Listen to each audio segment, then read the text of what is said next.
In this video, we're going to be discussing drag. And drag is a force created by the air that we breathe. Now in this video, I'm going to be illustrating drag with this little symbol here, F, drag.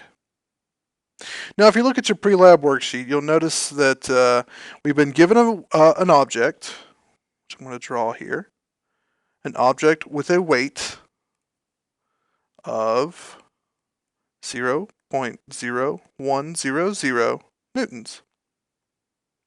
Now, we're asked to calculate the force of drag acting on this object following at terminal velocity. At terminal velocity, our acceleration is equal to 0. Now, given this equation, F net is equal to ma.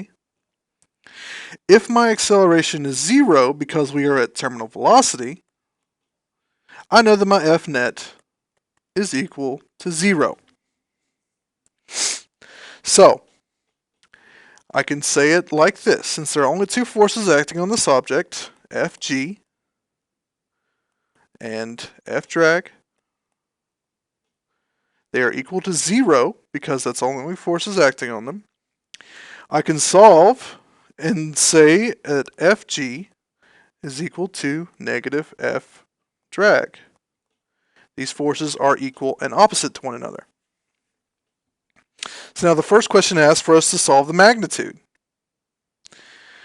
And if we assume that this Fg value that we have here is equal and opposite to our F drag value, we know that our Fg is equal to 0.01 newtons. And since we know these are equal and opposite, we're just going to solve for the magnitude for now. So we'll say that this is equal to 0.01 newtons. And this negative sign we'll get to in just a second. So we have just solved for the magnitude of our force of drag by saying that they are equal to one another. And now it asks for the direction in which drag is acting. On this object, drag acts in opposition to its falling force. So we can say that the 0.0100 Newton force of drag is acting in the opposite direction of my force of gravity. Now, in the second section of this, we're asked to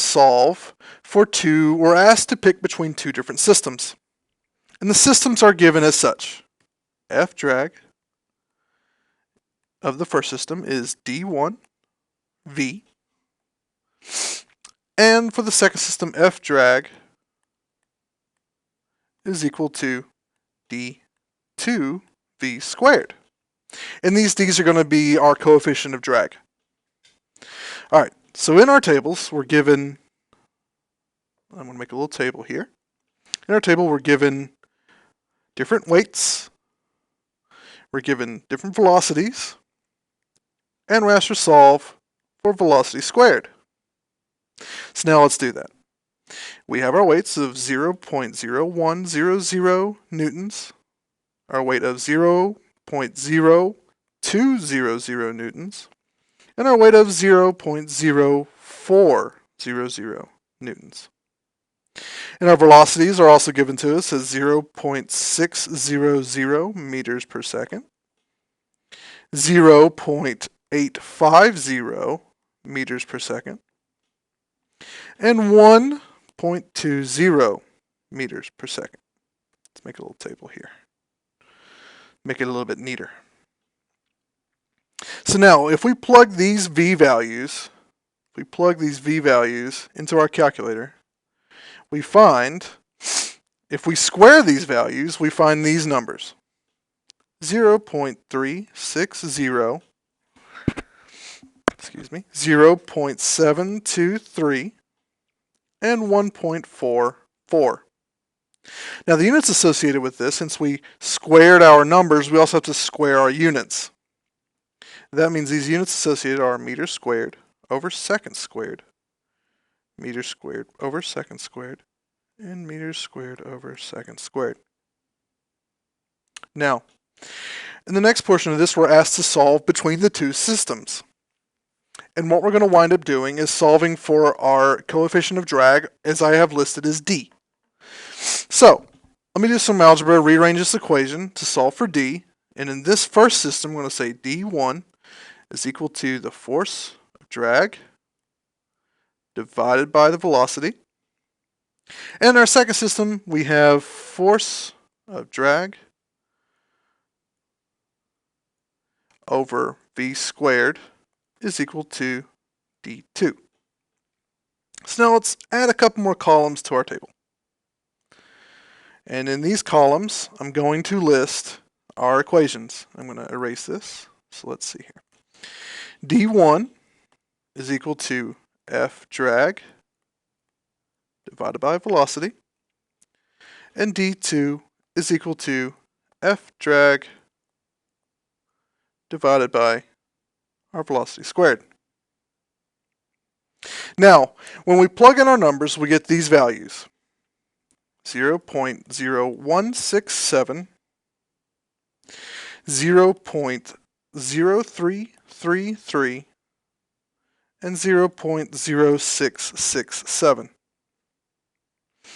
And we get, for our second system, we get 0.0278, 0.027, sorry, let me erase that, 77, and 0.0278. Now, to answer the question of which system we would choose, we need to look at the more consistent coefficient of drag, because these need to be constant.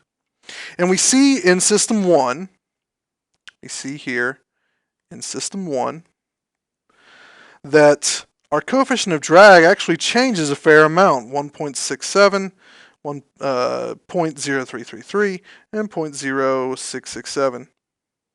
So because our coefficient of drag changes so greatly, we actually can get rid of this system. We know it's not that because our D is not constant in that system. So now, we know it's system 2 because of how constant our numbers stay. So now, let's answer our questions.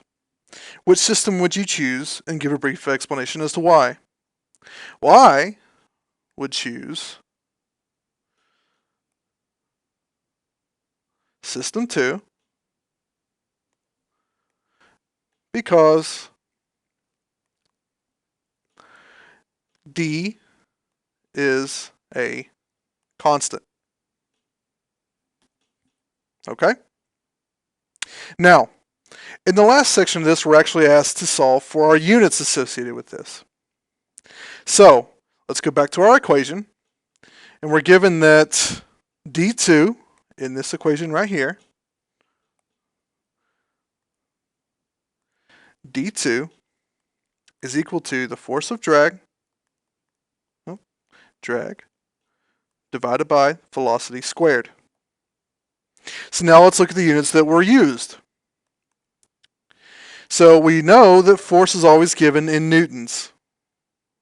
And our velocity squared, we actually wound up using meters per second squared, meters squared per second squared. Meters squared per second squared. So now, what are the units associated with this? Well, what we do is we'll actually simplify this improper fraction by doing this, by multiplying by second squared on the top and the bottom. These seconds cancel out, and we're left with newtons times seconds squared over meters squared. Now, this concludes this video. If you found it helpful, please recommend it to your friends. We will be making more of these, so please, if you actually found this good and helpful, please let us know. It'll keep us making these videos. If you have any more questions, you can find us in the Tutor Center on the 3rd floor, and hope you have a good day.